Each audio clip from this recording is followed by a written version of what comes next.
Paul Kagame is a mini Museveni. Kagame and Museveni, they are not different. That's why you see Rwandanese, they cannot speak anything about Kagame or their country. About their country, I can understand, because even me, I cannot speak bad about my country, Uganda. Despite the state of my country, still I will not speak bad. Njakulaga nti no waliwo okisoboka okukolebwa ensi yaffe ate nebeera ng'eri y'amaanyi nnyo. Kubanga nze as I speak, nze nga bwe mmanyi Uganda twalibadde nga we are in first class world countries today. When we compare Uganda of 80s and Uganda of today, eri Uganda ya 80s, it was far better. That's why for us Ugandans, we keep on encouraging the younger youth nti balina okubeera nga they fight for their country, because wetuli si wetulina okuba. Kati nze bwe ndaba bino ebihappening e Rwanda, ndabira ddala nga waliwo kye bayita fear in Rwandanese when it comes to Kagame.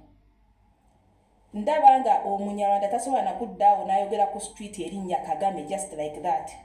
Tasobola kulyogera.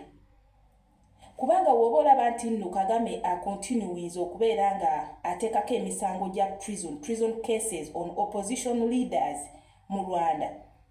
Kindaganga nti it's like Rwanda is Kagame's property. What do you think?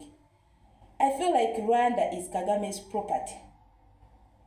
Naye ng'ekituufu kiri nti Rwandanese, you don't have to say anything bad about your country, but at least speak out for such incidents. Speak out for such incidents.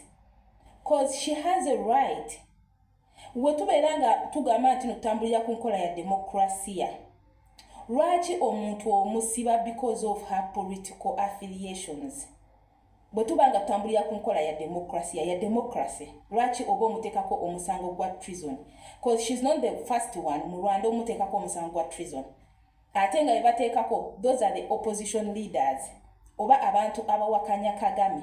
So kitegeeza Kagame ye tali willing kubeera nti n'omuntu yenna alingiza mu ntebe ye oba ateeka ennyindo mu ntebe ye.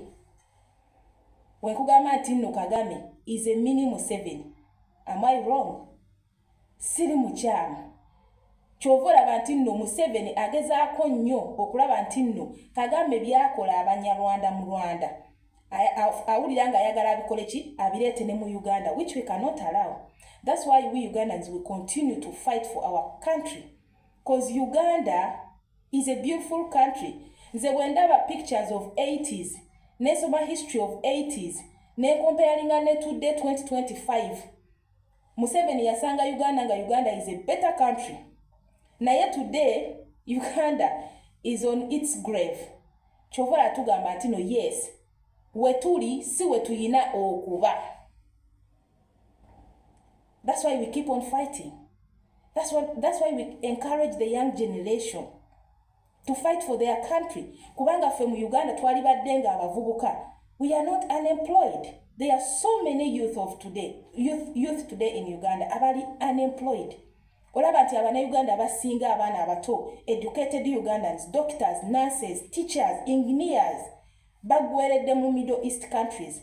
Bali mu bwakadaama. Okitegeera ekintu ekyo.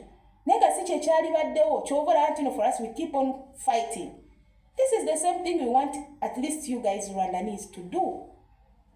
Wabeera ng'omuntu akulwanirako muyina oppositions naye bwemubeerawo nga mugamba nti munaye we naayogerako Kagame ajja kunoonya family yange, Kagame ajja kunteekako omusango gwa treason we naagezaako okudda e Rwanda. No, you have to. At least wafuna chance n'ova mu Rwanda. So you can fight the same way even as the same thing we are doing. Okiwulira? Or you have to speak out. You have that freedom. At least ko mu nsi endala gy'ogenze. Nchimanyi the Rwandanese in Rwanda, you don't have freedom of speech. Rwandanese don't have freedom of speech in Rwanda. Tebasobola kwogera kikulaga n'okulaga nga bavudde mu Rwanda ne bajja mu nsi endala, still they can't speak because of fear and the love for their loved ones bebaleka ewaka. Kubanga Kagame is one person agenda okujja Lumbo anoonye family yo agimanye. Olaba ayogera ku bloggers from Uganda. Ne balowooza nti no, they can at least arrest a blogger from Uganda ne bamutwala e Rwanda. So kati yoyo Kagame yakulaga who he is. Kagame ya attacking Rwanda as his property ne bannansi na buli kimu. And we cannot entertain that in Uganda. Newankubadde Museveni agezaako nnyo okikola ki okirwanisa otulaga nti nno Uganda it's his property and the family. Kyovula nti ayagala n'agivaako entebe and the son inherits Uganda, which we cannot allow. Kyovula we speak out. We speak out.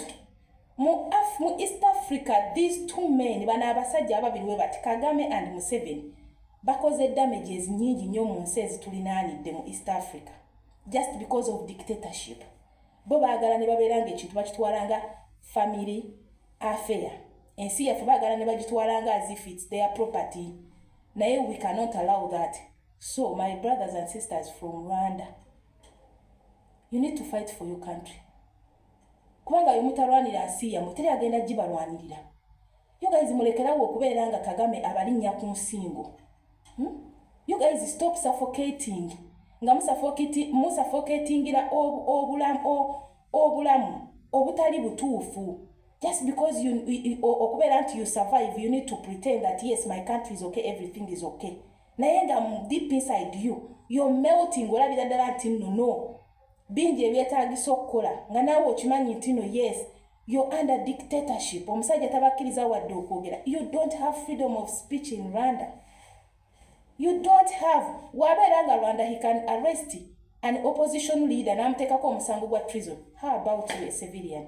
A mere civilian who doesn't even own a seat in opposition or in any sector.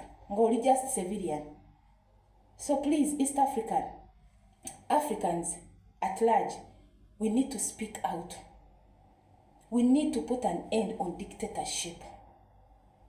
If it's democracy, let it be democracy. Abakulembeze baneeno balime kubeera nga batulugunya aba opposition because of their political affiliation. Ngate bagamba nti no, they are practicing democracy. Because we know in majority of African countries there is no democracy. No democracy. So we need to fight that. And together, we need to fight that. We need to put an end on that. Now it starts with your country. You're not going to go off like it starts with your country. Nze lwaki njogedde ku Rwanda? Because yes, in my country, we are doing that. So I'm encouraging you also Rwandans to do the same. Mulowooza Kagame yagenda okubafuga paka namu. Nafe kyekintu kyekimu kye tuli mu kufightinga. We cannot allow Museveni okutufuga paka. That's why we are saying that 2026 is a protest vote. So mwagala kungamba nti no ne mu Rwanda tewali yali capable. That's why the man keeps on arresting and killing opposition leaders in Rwanda. And you guys, you're silent.